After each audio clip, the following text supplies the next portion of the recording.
Está con nosotros Walter Lescano. Walter, bienvenido. ¿Cómo andas, loco? Bien. Te traigo un café. Es Dale. un tributo a vos. Gracias, muy amable. ¿Todo bien? Bien, bien, por suerte. Me alegro mucho. Cuando digo una novela muy de época, me refiero... ¿Dónde vamos acá? A Luces Calientes. Ahí podemos ver una novela publicada por Editorial Tusquets. Una novela que, en la multiplicidad de voces que la van narrando, captura justamente una época que es la del principio del siglo XXI, en una ciudad como Buenos Aires, los años entre el 2001, el 2004, y el tajo generacional que hubo justamente en una camada de jóvenes marcados por Cromañón, ¿no? Sí. Y esa tragedia que definió una generación también. ¿Cómo apareció ese tema en tu vida? Walter es, aparte, un periodista que escribe en todos lados. No sé cómo hace para escribir tanto, pero ¿cómo apareció ese tema en tu vida?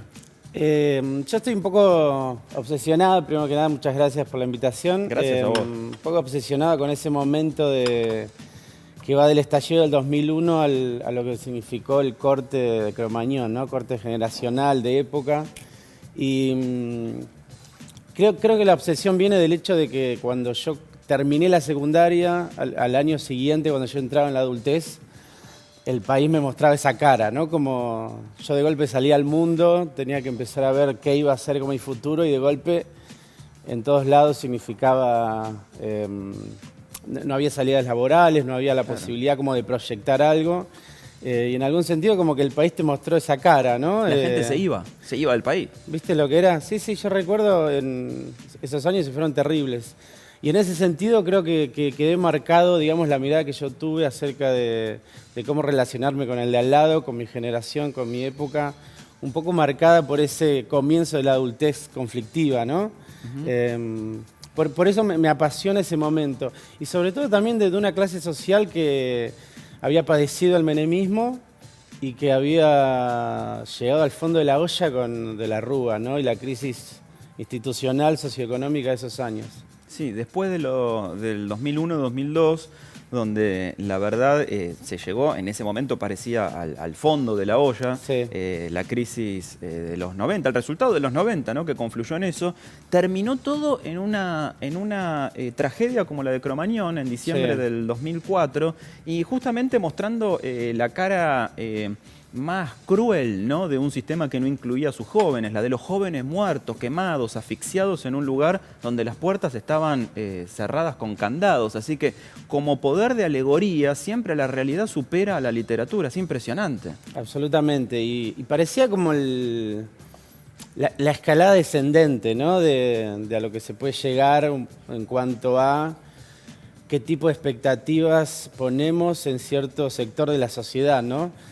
Las 194 personas que perdieron su vida en ese lugar estaban buscando otra cosa, no estaban buscando su final, estaban buscando la alegría, la felicidad, y era un tipo de emoción vital que no encontraban en otro lado.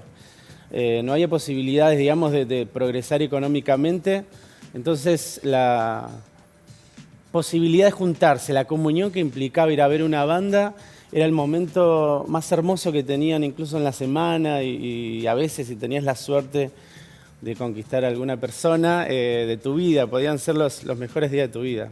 Sí, nosotros que para el 2004, para la época de Cromañón, teníamos 20 y pico de años y que nos dedicábamos, supongo que vos también ya en aquella altura, a lo que se entendía como el periodismo joven o que estábamos vinculados con el mundo de la música o de las fiestas o de las salidas.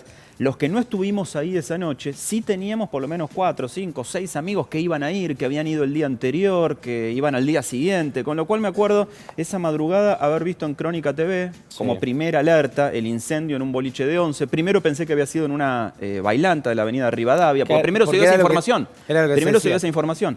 Y después se dijo que había sido en República Cromañón, que en ese momento se presentaba como lo más avanzado en materia de lugares cerrados para conciertos. Y ahí empezó, todavía no había WhatsApp, la ronda de llamadas telefónicas. Che, Javi fue, Tito fue, Mariano está.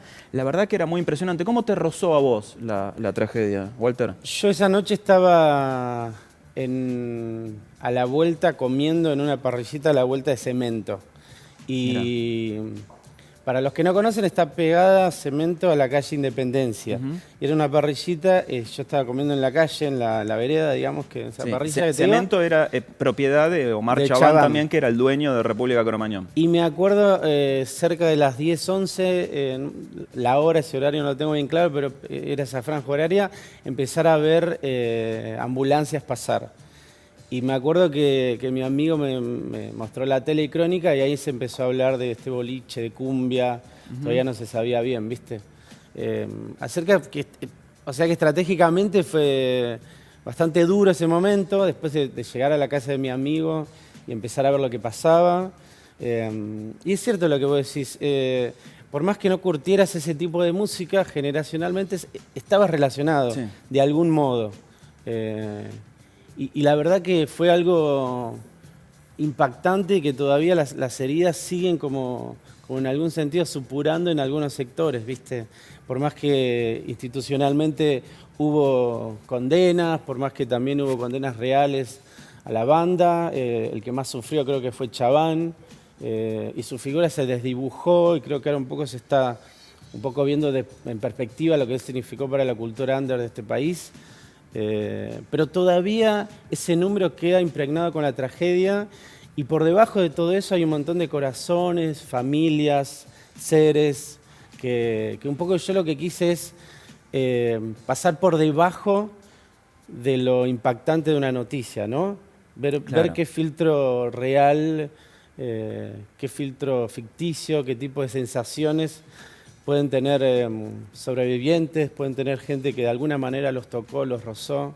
Es una novela de múltiples voces, Luces Calientes también, donde hablan distintos participantes cercanos o lejanos, pero que están justamente marcados por la idea de Cromañón como tajo generacional. ¿Qué se puede, cómo nos podés resumir si tuvieras que escribir vos la solapa de tu propio libro? Sí, es una novela coral, en principio, que trata de retratar a esa generación que estaba a medio camino de la ilegalidad y a medio camino de esa ideal de clase media del estudio como progreso, ¿no? Como ciertos preceptos legales, ¿no? Y después es el diario de un sobreviviente, ¿no? de esa tragedia. La tragedia está en el medio de la novela, separa ese momento donde los jóvenes buscan la felicidad en el rock, en la compañía, en la esquina, en la comunión. Y la segunda parte es ver qué pasa después, cómo se convive con el dolor, no solamente personal de perder a alguien ahí, sino también de compañeros de tu época con los cuales conviviste muchas cosas, digamos, ¿no? Son muchos pesos en el hombro. ¿Qué pasa en ese corazón con toda esa carga encima? Antes de que te vayas, en el corte te voy a pedir que nos dediques este ejemplar, porque lo vamos a regalar, Dale, si te parece bien. Luces Calientes, el libro de Walter lo vamos a estar regalando entre lunes y martes aquí, porque es una novela de lectura urgente, es una novela que nos ayuda a revivir y a entender, a poner en contexto lo que fue este tajo que marcó a una generación. Así que Walter, muchas gracias por haber venido. No, gracias a vos. A seguir escribiendo. Ahí está.